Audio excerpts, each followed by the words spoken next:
What's up guys, Darkdally here playing Ghost Recon Wildlands Tier 1, of course. That's the only way to play these days. Man, Tier 1 is so awesome, isn't it guys?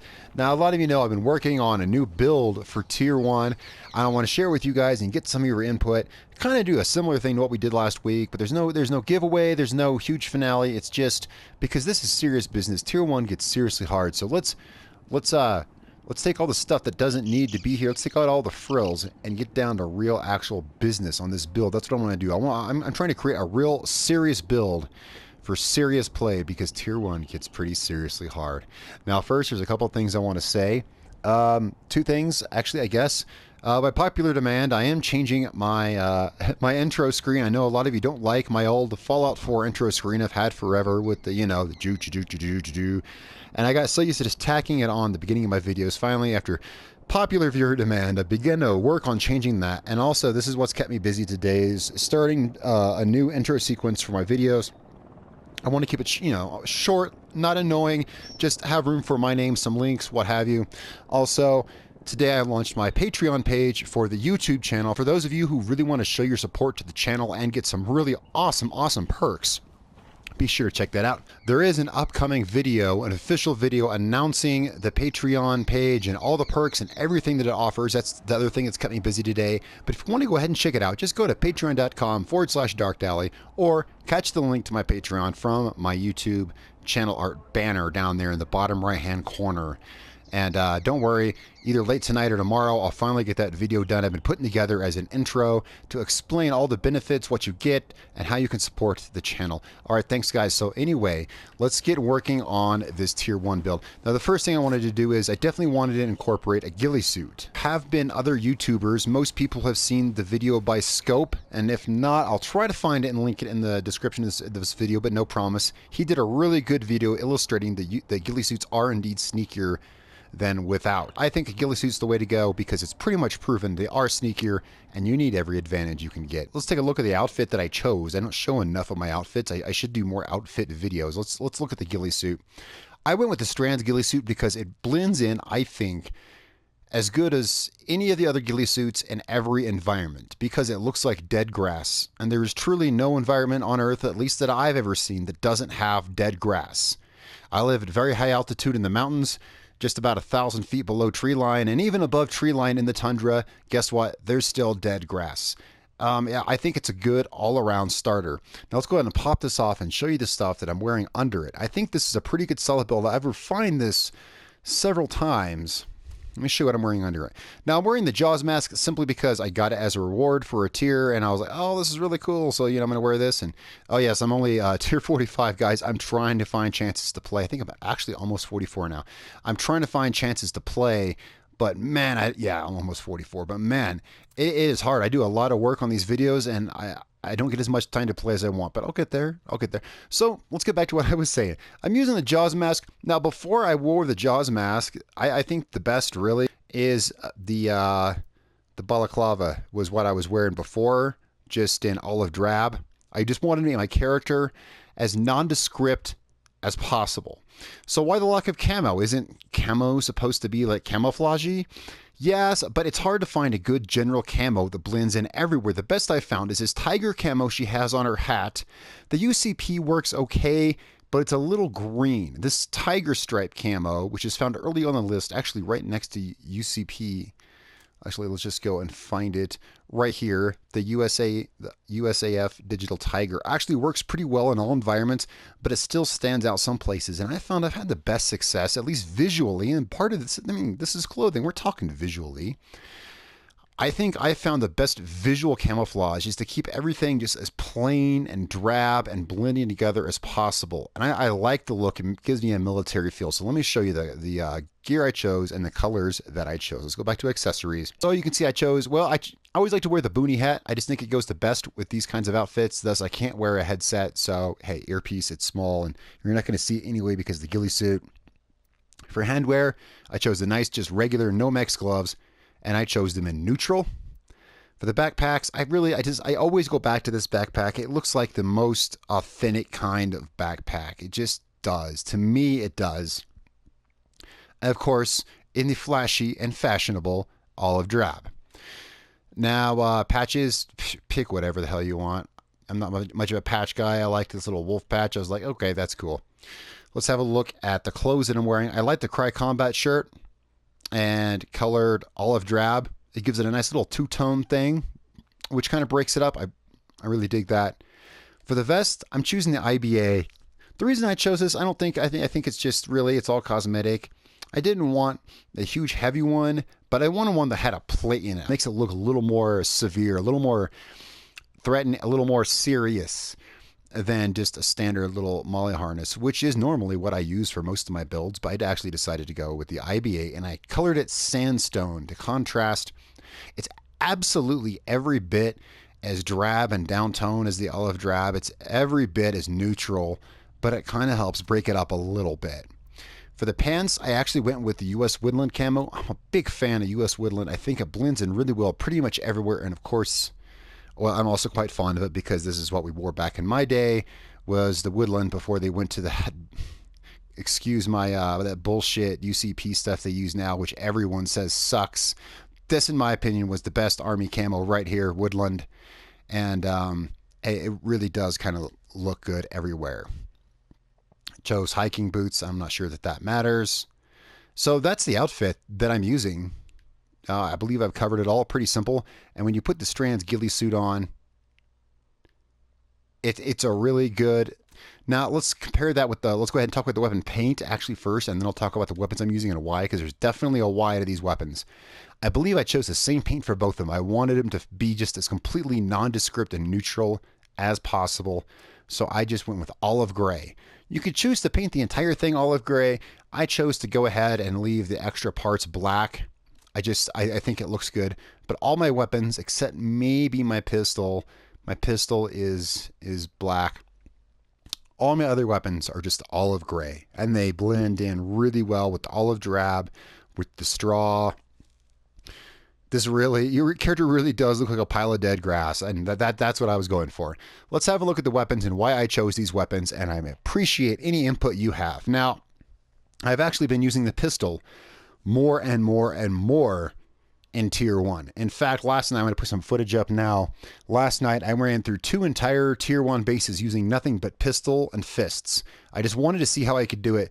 Okay, guys, last night I was a little drunk. I got a little drunk last night.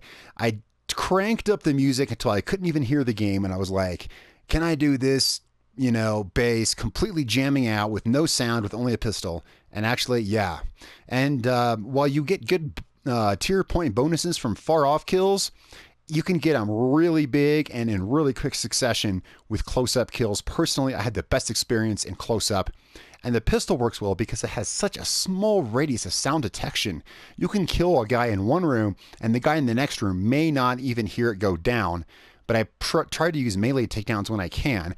If I'm still showing this footage on screen now, I'm sure I've sped it up. But I went through 2 entire bases using only the pistol, and I only died once. If I haven't already showed that, I might just show it for fun. I did die once when my drunk, unsuspecting ass was standing next to a gas tank that an enemy shot. But it was good times. So I rely on a pistol a lot. Now, why did I choose the P12? I actually started off with the Whisper. I just kind of gravitated towards the P12, the H&K USP. I like this pistol. I used this in my last build, the American Gun Enthusiast build, and I loved it so much. I'm sticking with it. It's a really good gun, but I would say absolutely any of them are viable, because if you're using a pistol, then you are up close and you're probably not detected, so they're probably going to kill in 1 to 2 shots anyway, although I have been finding myself having to pump more than 1 shot even when undetected. I'm not sure if that's tier 1 difficulty or what.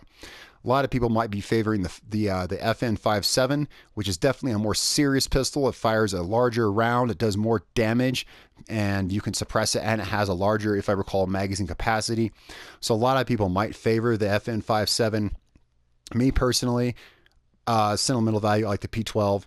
Really don't think it matters too much which pistol you use, but I do think it really should be silenced. Really, you should be using suppressed everything on Tier 1, because Tier 1 is serious business. It gets serious. I'm only tier 45. Trust me, I've seen it get a little serious. Now, here I have an unmodified HTI as my sniper rifle. Boy, I went back and forth on this one. I started off with the SR1. I was going to upgrade that. The reason being kind of the same thinking behind my G2 here, and I'll get to the G2. The SR1 is the most accurate of the suppressible sniper rifles. They hit right up there with the 1891 on my bullet drop tests, and it's good, reliable, decent bolt action, very accurate, suppressible sniper rifle, and I figured this is the one to pick because that can upgrade its damage. The HTI already does a ton of damage. Well, first of all, someone else has pointed this out.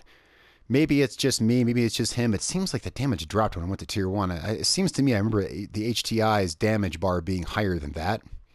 Could just be me, whatever. Regardless, I did find out, of course, everyone by now knows you get a badder HTI.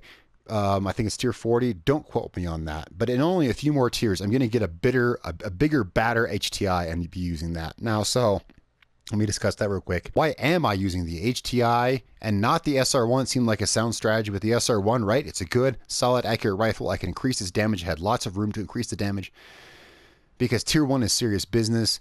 And I have the HTI. I can use it suppressed like any normal sniper rifle, or I can pop off the suppressor and I can one-shot jammers and generators and things like that from long distances. And I found that indispensable.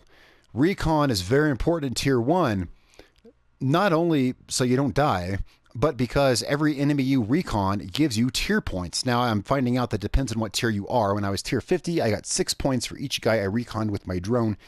Now I'm getting 7, so I expect that number to go up and up and up. So you should be using your drone every chance you get because it gives you free tier points just for reconning people's positions, and then you know where they are. So having an HTI to take out those jammers is absolutely indispensable. One shot from 300 meters away, change your position, maybe leave a mine where you were or something, you know, just to blow up the guys that come find you. I mean, if you want to play that way, I like to play that way. I'll get to that in a moment. G2. The G2, this I chose for the same reason I mentioned before. The G2 is such a solid rifle. This, I'm not going to say it's the most accurate, but this thing has very little recoil, is dead on accurate, and it has a super fast, as far as I know, the fastest rate of fire of any assault rifle. Now, normally I'm for low rate of fire assault rifles. When I was in normal difficulties, I preferred weapons that had slower rates of fire so I could pop off 1 or 2 rounds at a time. But you can't pull any punches in tier 1. I chose the G2 because it has such incredible secondary stats, even though its damage is lacking, and mine's even lower because I have a short barrel on it. I did that strictly for maneuverability. My plan, at least right now, is to go with this. Upgrade the damage on this. Keep upgrading its damage, and what you have is you have a laser gun. And that's what you end up with. You end up with a laser gun, although I've actually been using my pistol pretty much most of the time. Normally, I'm not a grenade launcher guy. Normally, I don't do grenade launchers. In fact, I forgot to show you my attachments. Normally, I'm not a grenade launcher guy because you just don't need them. But in tier 1, you really need to pull all the punches. Also, it helps even out the recoil. What little recoil this rifle has, it helps even that out just a little bit more. But the attachments are really up to you. This is still in flux. I'm using a digital scope. I really just think it's the best of all the worlds. I used to go for the EXPS3 combo scopes because I could flip them up or down, but that's a lot of flipping up and down to get different zoom levels, when right here you have a 1-button push with a see-through scope that goes from 2 times to 4 times. And I think everyone pretty much, I think most people do also favor the digital scope. That's why I chose to use that. Not using really any attachments on the P12, just a suppressor because fuck it. I don't need to go in all fancy. You don't need more than 12 rounds. That's good enough. And the HTI, dude, it's an anti-material rifle. There's not many add-ons you can't put on it. I also recommend for the build, as far as like skills go, let's get a start on what kind of skills we might want. Now, of course, my character has all of them. I would say, at least the way I've been playing, let's go down to items. I've been using tons of C4, C4 mostly mines.